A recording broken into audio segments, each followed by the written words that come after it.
اب لوط علیہ السلام سیدنا ابراہیم علیہ السلام کے بھتیجے تھے، اور سورۃ العنکبوت میں 21ویں پارے میں آئے گا کہ ابراہیم علیہ السلام نے جب دعوت پیش کی تو ایک لوط ان پر ایمان لے کر آئے۔ لوط علیہ السلام نے ایمان قبول کر لیا، ابراہیم علیہ السلام کے پیغمبر ہونے کی تصدیق کی، اللہ تعالیٰ نے ان کو بھی رسول بنا کر مبعوث کیا، الحمدللہ۔ وَلُوطًا، اور لوط، اذ قال لقومہ، جب انہوں نے اپنی قوم سے کہا۔ یہ بحر مردار جو ہے، ڈیڈ سی، اس کے کنارے پر صدوم نامی ایک بستی تھی اور کچھ اور بستیاں بعد تھی، ان کی طرف اللہ تعالیٰ نے ان کو پیغمبر بنا کر مبعوث کیا۔ رہنے والے وہاں کے نہیں تھے، اوریجنلی یہ فلسطین کے رہنے والے تھے، لیکن اللہ تعالیٰ نے ان کو وہاں پر بھیجا کہ آپ جا کر وہاں کی پر توحید کی دعوت دیں، اور ان کے اندر ایک بہت بڑی خرابی آ چکی تھی جس کا ذکر آئے گا، اس میں ان کی اصلاح کریں۔ تو لوط علیہ السلام نے اپنی قوم سے کہا، اتأتون الفاحشۃ ما سبقکم بہا من احد من العالمین، اے میری قوم، کیا تم وہ بے حیائی کا کام کرتے ہو جو تم سے پہلے دنیا میں کسی نے بے حیائی نہیں اس طرح کی۔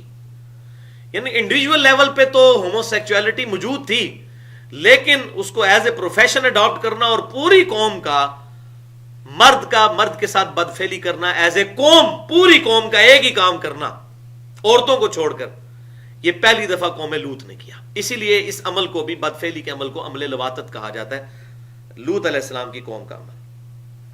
تم نے وہ بے حیائی کی ہے کہ جو تم سے پہلے اہل عالم میں کسی نے نہیں کی۔ انکم لتأتون الرجال، بے شک تم جاتے ہو مردوں کی طرف، شہوۃ من دون النساء، شہوت کے ساتھ عورتوں کو چھوڑ کر، جبکہ اللہ تعالیٰ نے نیچرل سلسلہ ایک جانور کو بھی پتا ہے، جانور بھی ایک جو میل ہے وہ فیمیل کے ساتھ اپنی ضرورت پوری کرتا ہے، جانور کو بھی بیسک انسٹنکٹ کے ساتھ یہ بات پتا ہے کہ میل اور فیمیل اللہ تعالیٰ نے جوڑا بنایا ہے، اور تم بالکل جانوروں سے بھی نچلی کیٹیگری میں جا کر فال کر گئے ہو کہ تم عورتوں کو چھوڑ کر کہ ان کو ساتھ تعلق قائم کرو، ان کو اپنی بیویاں بناؤ، تم مردوں کے ساتھ بدفعلی کرتے ہو۔ بل انتم قوم مسرفون، بلکہ تم تو حد سے بڑھ جانے والی، اسراف کرنے والی قوم ہو۔ وما کان جواب قومی، اور ان کی قوم کا جواب بجائے یہ کہ وہ حق بات کو قبول کرتے، ان کا جواب نہ ہوا مگر یہ کہ ان قالوا اخرجوہم من قریتکم، کہ نکالو لوط کو اپنی قوم سے باہر نکال دو، اس بستی سے باہر نکال دو۔ انہم اناس یتطہرون، یہ تو بڑا پاک باز بنتا پھرتا ہے، اس کو بڑا پاک رہنے کا شوق ہے، اس کو نکالو اس بستی سے باہر۔ یہ ہمیں سمجھ رہا ہے کہ ہم گندے کام کر رہے ہیں، تو اگر ہم گندے لوگ ہیں تو ہمارے اندر کیوں رہتا ہے ہماری بستی چھوڑ کر چلا جائے۔ اب میں پریزنٹ اس طرح کر رہا ہوں، ظاہر ہے انہوں نے تو یہ تو نہیں کہا ہوگا کہ آپ حضرت مہربانی فرما کے یہاں سے تشریف لے جائیں، اس طرح تو انہوں نے گفتگو نہیں کی ہوگی، اسی بدتمیزی کے انداز میں کی، اور اسی طرح اللہ تعالیٰ نے نقل کیا کہ اس کو بڑا پاک باز بننے کا شوق ہے، نکالو اس کو اپنی بستی سے باہر۔ وَلِعَوْذُ بِاللَّهِ تَعَالَى فَأَنْجَيْنَاهُ وَأَهْلَهُ، تو ہم نے نجات دی اس کو اور اس کے گھر والوں کو، إِلَّا امْرَأَتَهُ، مگر اس کی بیوی وہ نہیں بچی۔ لوط علیہ السلام کی صرف 2 بیٹیاں ان پر ایمان لے کر آئیں، پوری قوم میں سے کوئی ایک مرد بھی، ایک عورت بھی ایسی نہیں تھی جو لوط علیہ السلام پر ایمان لے کر آتی۔ اس کی ڈیٹیل ہمیں تورات میں ملتی ہے، اسی لیے آپ دیکھ لیں اللہ تعالیٰ نے کہا ہم نے نجات دی اس کو اور اس کے گھر والوں کو، ورنہ ہوتا پچھلی آیات میں آپ نے دیکھا کہ ہم نے ہود کو نجات دی اور اس کے ساتھ اس کی قوم کو بھی نجات دی جو اہل ایمان تھے۔ یہاں اہل ایمان بھائیوں کوئی بھی نہیں تھا، سوائے 2 بیٹیاں لوط علیہ السلام کی، وہ ان پر ایمان لے کر آئی، اپنی بیوی بھی ایمان نہیں لے کر آئی۔ اللہ اکبر۔ کانت من الغابرین، وہ ان کی بیوی عورت ان کی رہ گئی پیچھے رہ جانے والوں میں، اپنی قوم کے ساتھ وہ رہ گئی، ایمان نہیں لے کر آئی۔ تو نجات ملی لوط علیہ السلام کو، ان کی 2 بیٹیوں کو۔ اور اب قوم کا کیا حشر ہوا؟ وَأَمْطَرْنَا عَلَيْهِمْ مَطَرًا، اور برسا دیا ہم نے پتھروں کا میہ ان کے اوپر، پتھروں کی بارش کے ساتھ ان کو ہم نے ہلاک کیا۔ فَانظُرْ كَيْفَ كَانَ عَاقِبَةُ الْمُجْرِمِينَ، تو دیکھو کیسا عبرت ناک انجام ہوا مجرموں کا۔ اللہ تعالیٰ کی طرف سے یہ عذاب آیا، یہ ڈیٹیل آگے بھی قرآن پاک میں آئے گی کہ اللہ تبارک و تعالیٰ نے پتھروں کی بارش، اور اللہ تعالیٰ فرماتا ہے ہر پتھر بالکل نامزد تھا، اس کے پورے کوارڈینیٹس اس کو پتا تھے کہ کس پتھر نے کس بندے کو جا کے لگنا ہے، اور صبح کے وقت سب کچھ ملیا میٹ ہو چکا تھا۔ وَلِعَوْذُ بِاللَّهِ تَعَالَى اب اس قوم کے بھی کھنڈرات جو ہیں وہ ڈیڈ سی کے اندر ڈوبی ہوئی حالت میں مل گئے ہیں، اور وہ اس چیز پر گواہ ہیں. آج بھی ہمیں جیولوجسٹ بتاتے ہیں کہ یہاں پر کوئی بہت بڑے لیول کی پتھروں کی بارش ہوئی، بڑی تعداد کے اندر چھوٹے پتھر بھی موجود ہیں اور لوگوں کی لاشیں بھی وہاں پر موجود ہیں ڈیڈ سی کے اندر. ڈیڈ سی اس کو اس لیے کہتے ہیں کہ اس میں کوئی جانور زندہ نہیں رہتا، مچھلی، کیونکہ نمکیات اس کے اندر بہت زیادہ ہیں، بحر مردار. اس کے اندر کھنڈرات اس کے اب بھی اس قوم کے موجود ہیں. اب یہ بیماری آج تک اس طریقے سے چل رہی ہے. ابھی ریسنٹلی کچھ عرصہ پہلے ہی امریکہ کی 3 اسٹیٹس کے اندر ہومو سیکچولیٹی کو انہوں نے اپنے دستور کا حصہ بنا لیا ہے کہ اگر کوئی مرد مرد کے ساتھ شادی کرنا چاہتا ہے تو کرے، اگر کوئی عورت عورت کے ساتھ شادی کرنا چاہتی ہے تو کرے. وہی مغربی جمہوریت کہ میجورٹی از اتھارٹی، جبکہ اسلامی جمہوریت یہ ہے کہ قانون اللہ کا چلے گا، اس قانون کے اندر اندر میجورٹی از اتھارٹی. نبی صلی اللہ علیہ وسلم بھی جمہوریت کے ساتھ ہی چلتے تھے، مشورہ کرتے تھے، اکثریت کی جو رائے ہوتی تھی وہ مان لیتے تھے، لیکن اللہ کے قوانین کے اندر اندر. مثلا اگر ہم نے یہاں پہ کوئی پروگرام کرنا ہے کھانے پینے کا، تو اللہ کا قانون پہلے تو لاگو ہوگا کہ اس میں جو کھانے پینے میں ہم نے چیزیں سرو کرنی ہے، کوئی حرام چیز سرو نہیں کرنی. اس کے بعد یہ مشورہ طے پا سکتا ہے کہ ہاں جی روح افزا دینا ہے، جام شیری دینا ہے، بوتل دینی ہے، یا سموسے دینے ہیں، پکوڑے. اس معاملے میں ووٹنگ ہو سکتی ہے، جمہوریت جس طرف ہو اس بات کو مان لیا جائے. تو یہ ہوگی اسلامی جمہوریت. تو یہ بالکل سب سے بیسٹ نظام میں سمجھتا ہوں. خلافت راشدہ کے بعد اگر سب سے کوئی بیسٹ نظام ہو سکتا ہے وہ اسلامی جمہوریت کا ہو سکتا ہے. ملوکیت میں تو ایک شخص بدماش بن جاتا ہے، وہ کہتا ہے جو میں کروں گا وہی تم نے ماننا ہے. جس طرح کہ آج ہمارے عرب کے اکثر حکمران ہیں، بدماش بنے میں باپ مر جاتا ہے بیٹا حکمران، اور اسی طریقے سے سلسلہ آگے چلتا ہے. تو یہ ہے ملوکیت. تو اسلام جو ہے وہ خلافت راشدہ بھی ایک سمجھ لیں کہ بیسٹ فارم ہے اسلامی جمہوریت کی، کہ قانون اللہ کا ہوگا، تفویض لوگوں کے ذریعے ہوگی، مشورے کے ساتھ ہوگی. تو وہاں پر یہ ہے کہ قانون وہ اپنی مرضی سے بناتے ہیں. پھر وہ اخلاقی قانون تو ظاہر ہے کہ اللہ تعالیٰ کی کتابوں کے ذریعے پتہ چلنے ہیں. مورل لاز دنیا میں جہاں بھی کوئی بنے ہوئے ہیں، یہ چیلنج کی بات ہے، وہ اللہ کی کتابوں سے ڈیٹیکٹ کیے گئے ہیں. انسان کبھی بھی مورل لا نہیں صحیح بنا سکتا، کیونکہ اگر مرد کوئی قانون بنائے گا تو وہ مردوں کا اس میں خیال رکھے گا. عورتیں قانون بنائیں گی تو وہ کوشش کریں گی کہ عورتوں کے حقوق کا خیال رکھا جائے. جبکہ اللہ تبارک و تعالیٰ جو قانون بنائے گا، اللہ تعالیٰ تو مردوں اور عورتوں اور تمام جو اللہ تعالیٰ کی مخلوقات ہیں ان کا پالنے والا ہے، ان کو بہتر سمجھنے والا ہے.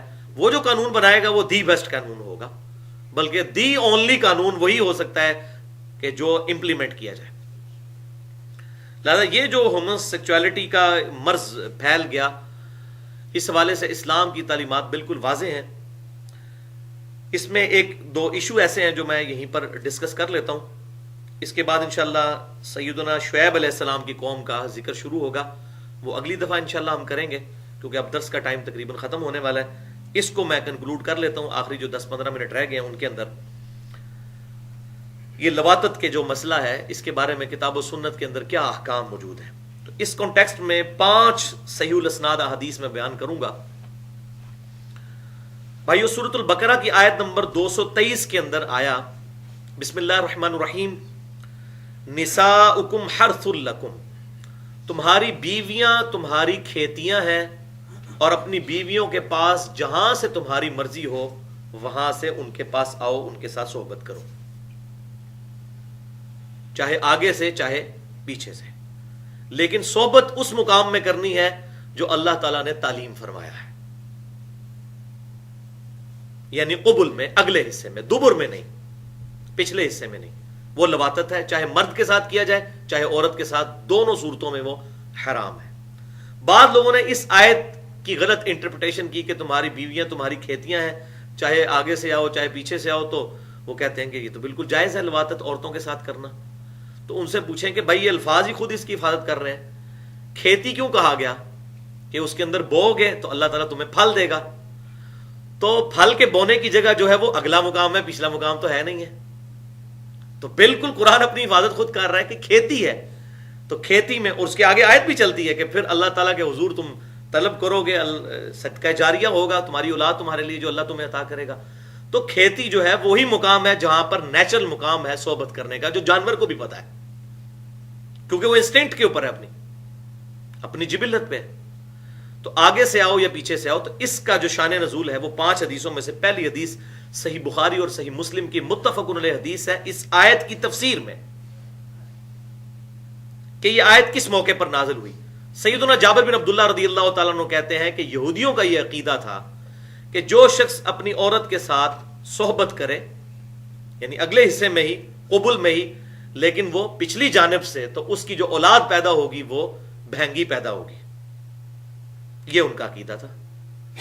تو اللہ تبارک و تعالیٰ نے اس غلط عقیدے کو پوائنٹ آؤٹ کیا کہ ان کا عقیدہ غلط ہے اور یہ آیت نازل فرمائی کہ تمہاری عورتیں تمہاری کھیتیاں ہیں, چاہے آگے سے آؤ چاہے پیچھے سے, لیکن کھیتیاں ہیں اسی مقام میں صحبت کرنی ہے. اب ظاہر یہودیوں کو بھی یہ بات پتا تھی کہ بچہ بہنگا پیدا ہوتا ہے, کیا مطلب بچہ وہیں سے پیدا ہوگا کہ جو اللہ تعالیٰ نے کھیتی کے بونے کا مقام رکھا ہوا ہے اور وہ اگلا حصہ پیچھے والا تو ہو ہی نہیں سکتا.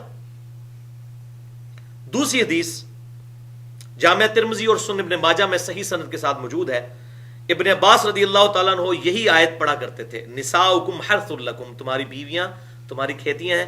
پھر مفسر قرآن ابن عباس رضی اللہ تعالیٰ عنہ کا قول ترمذی اور ابن ماجہ دونوں میں موجود ہے صحیح سند کے ساتھ.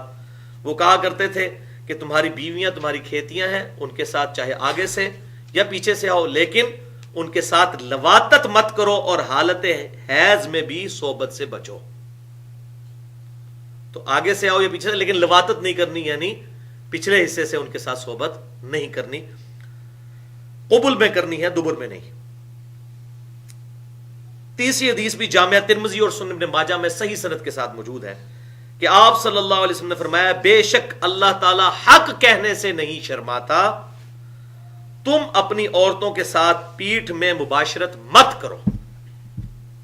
یعنی اب یہ جو مسئلہ میں بیان کر رہا ہوں, حوصلہ کسی کے ذہن میں کوئی شیطان گزر کہ پتہ نہیں کون سی بے حیائی کی باتیں کر رہے ہیں, تو وہ آپ صلی اللہ علیہ وسلم نے خود کلیئر کر دیا ہے کہ بے شک اللہ تعالیٰ حق کہنے سے نہیں شرماتا. یعنی اللہ تعالیٰ نے مجھے یہ بات تعلیم فرمائی ہے, میں تم تک پہنچا دوں کہ اپنی عورتوں کے ساتھ پیٹھ میں ان کے ساتھ صحبت نہ کرو, لواطت مت کرو. بالکل کلیئر ہو گیا.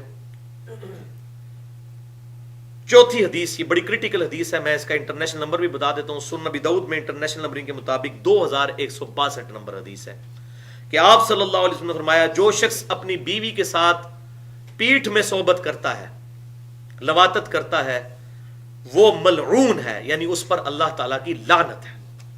اور یہ سب سے سخت بات کسی کے بارے میں کی جائے تو یہ ہے کہ وہ لعنتی ہے. لعنت کا مطلب پتہ کیا ہے؟ اللہ کی رحمت سے دور.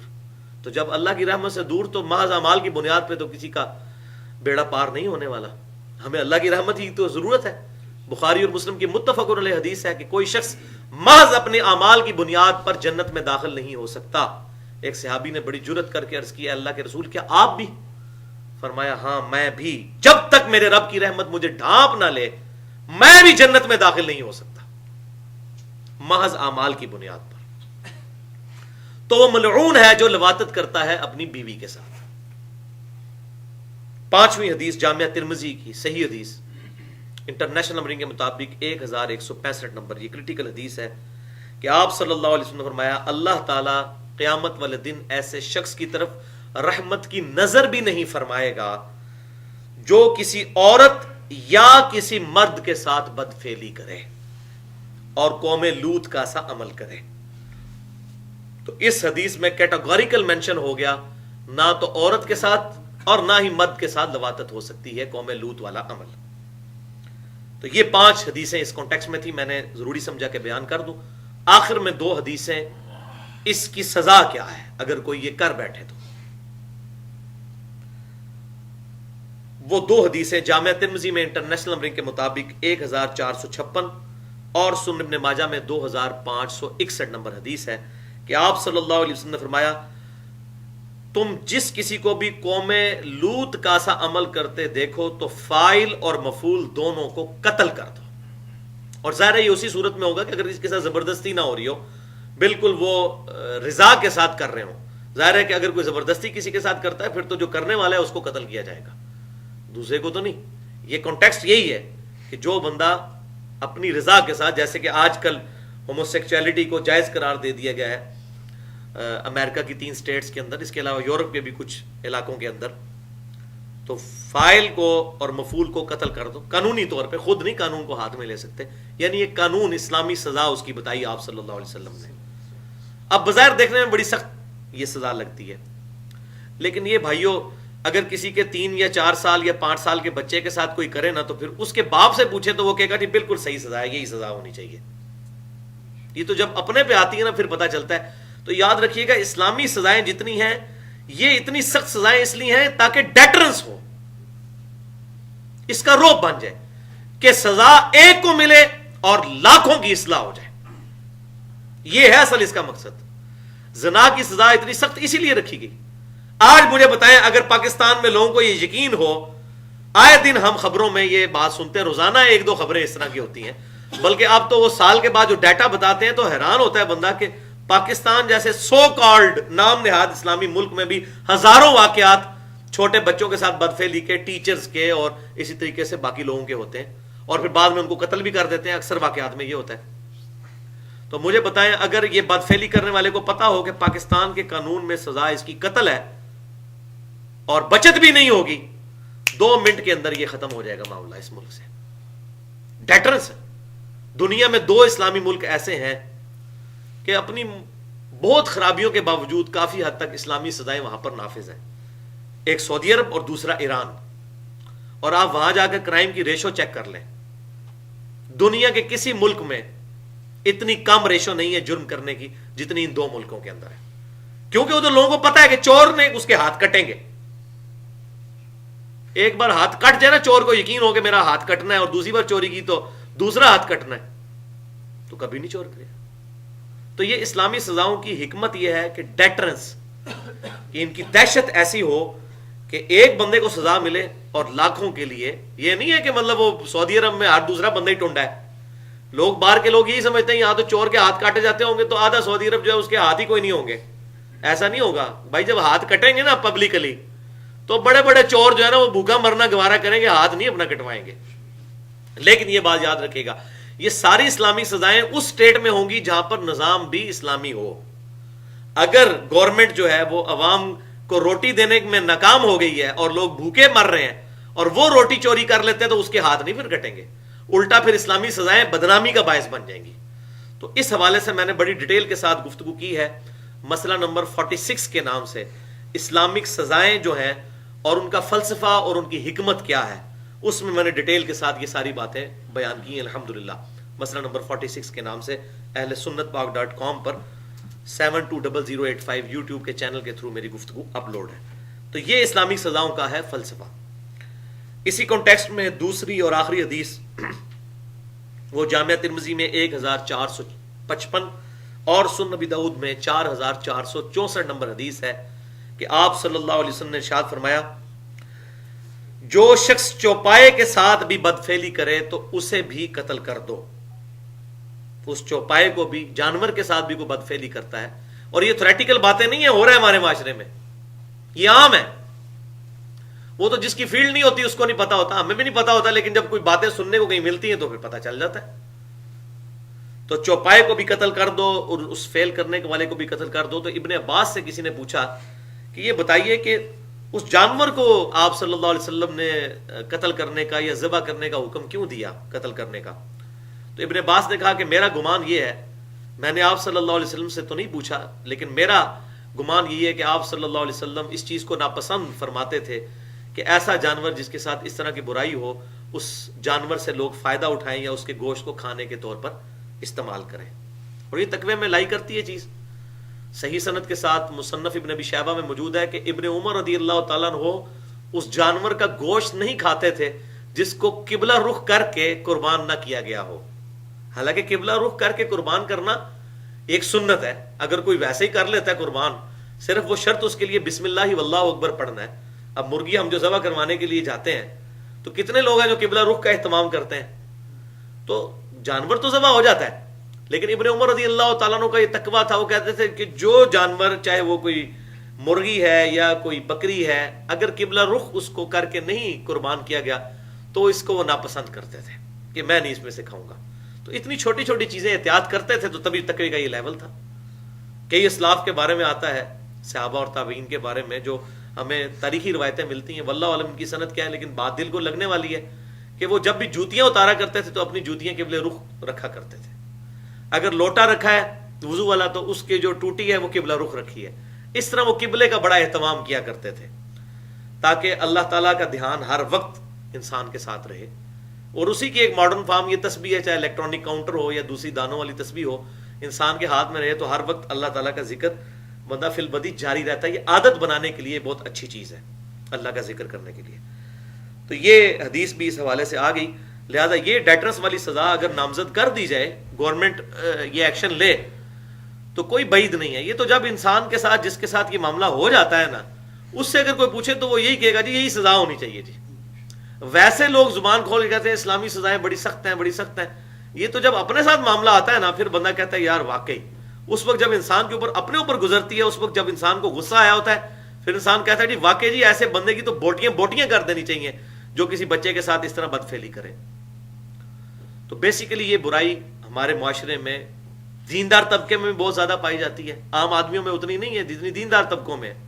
کیونکہ مدرسوں کے اندر عموماً لوگ مدرسوں کے مولویوں پر اعتماد کر کے بچوں کو ہاسٹل میں چھوڑ جاتے ہیں. اب وہ بچے جو ہیں وہ بڑے بچوں کے یا ان استادوں کے رحم و کرم پہ ہوتے ہیں. اور آپ دیکھ لیں, اب صورتحال یہ ہے کہ ہمارے یہاں تو پاکستان کے اندر کلچر چینج ہو چکا ہے تقریباً. اب تو لوگ مسجد کے اندر بچوں کو بھیجتے ہوئے نہیں قرآن پڑھانے کے لیے. ہم لوگ جب چھوٹے چھوٹے تھے, مجھے صحیح طرح یاد ہے, ہم لوگ تو مغرب کے بعد پڑھنے کے لیے جایا کرتے تھے سپارہ اٹھا کے گھر سے. اب کوئی سوچ بھی نہیں سکتا کہ اپنے بچوں کو بھیجے. ویسے تو یہ بھی خطرہ ہے کہ راستے میں کوئی اغوا کر لے گا, یہ بھی کوئی بعید نہیں ہے. اغوا برائے تاوان بھی عام ہو چکا ہے. اور دوسرا یہ بھی, وہ عالم کے اوپر بھی کوئی کسی کو اعتماد نہیں ہے, کیونکہ ان کے سامنے تو عام آدمی کو تو موقع نہیں ملتا, ان کے سامنے تو موقع بھی موجود ہوتا ہے. اور نہ مسجد دیکھتے ہیں, نہ مسجد کا احترام دیکھتے ہیں, اور اس طرح کی برائیاں کر جاتے ہیں. اور عام آدمی تو سوچ بھی نہیں سکتا اس طرح کا کام کرنے کا. تو اسی لیے اب لوگوں نے گھروں میں کاری لگوا لی. اور میں سمجھتا ہوں یہ اچھی چیز ہے. یہ فتنہ ختم کرنے کا یہی طریقہ تھا کہ لوگ گھروں کے اندر خود پڑھائیں, یا اگر کاری لگوانا ہے تو پیمنٹ کر کے بالکل پڑھائیں. اور اس کی اجرت دی جا سکتی ہے. قرآن پاک پڑھنے کی اجرت کے بارے میں تو کوئی اختلاف نہیں ہے. صحیح بخاری کے اندر موجود ہے کہ آپ صلی اللہ علیہ وسلم نے فرمایا کہ سب سے بہترین اجرت جو کمائی جاتی ہے وہ یہ ہے کہ قرآن کی تعلیم کے ذریعے, تو دی جا سکتی ہے, کوئی حرج نہیں اس کے اندر.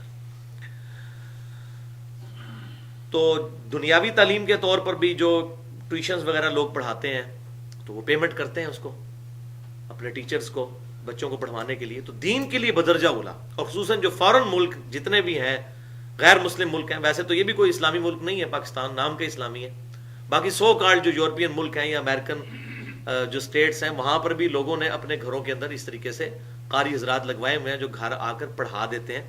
بہرحال یہ اب بات آپ مانیں گے کہ اب یہ اس دور کی بڑی برکت ہے کہ آج سے اگر 50-60 سال پہلے آپ چلے جائیں, اس وقت سے لے کر آپ 1000 سال پیچھے تک بھی چلے جائیں, لوگوں میں رجحان نہیں تھا قرآن کو صحیح طریقے سے پڑھنے کا. وہی علی بے تے سے یہی پڑھتے تھے, مالک یوم الدین یہ پڑھا کرتے تھے. لیکن اب آپ دیکھیں کتنی چینج آئی ہے کہ اب ہر چیز پروفیشنل طریقے سے لوگ لرن کر رہے ہیں. جن لوگوں نے خود بھی تجوید نہیں تھی پڑھی ہوئی, ان کے بچے بھی اب آپ دیکھیں تو لوگ اب تجوید کے ساتھ بچوں کو قرآن پڑھاتے ہیں. الف با تا ثا الحمدللہ رب العالمین الرحمن الرحیم, چھوٹے چھوٹے بچے جو ہیں بڑی پروننسیشن کے ساتھ قرآن پڑھتے ہیں. تو یہ اب ظاہر ہے کہ جب ایک چیز کو پروفیشن کے طور پر اس طرح پروموٹ کیا جائے گا تو ظاہر ہے کہ پھر اس طریقے سے یہ چیزیں اس کے فائدے بھی حاصل ہوں گے. بہرحال اگر کوئی شخص مفت پڑھاتا ہے تو وہ تو پھر نور اللہ نور ہے, وہ تو اللہ تعالیٰ سے انشاءاللہ اس کی اجرت پکی ہوگی قیامت والے دن. باقی جس نے دنیا میں لے لی تو اس کے لیے پھر دنیا میں ہی ہے. تو مفت پڑھاتا ہے تو وہ تو بہت افضل کام ہے. ابھی بھی کئی لوگ ہیں جو مفت پڑھاتے ہیں, انجینئرنگ یونیورسٹیز میں, میڈیکل کالجز میں, لوگ وہاں پر مفت ایک دوسرے کو قرآن تعلیم کرتے ہیں. اللہ تعالیٰ سے دعا ہے جو حق بات میں نے کہی ہمارے دلوں میں راسخ فرمائے. اگر جذبات میں میرے منہ سے کوئی غلط بات نکل گئی تو اللہ تعالیٰ ہمارے دلوں سے محو کر دے. سبحانک اللہم و بحمدک اشہد ان لا الہ الا انت استغفرک و اتوب الیک وما علینا الا البلاغ المبین.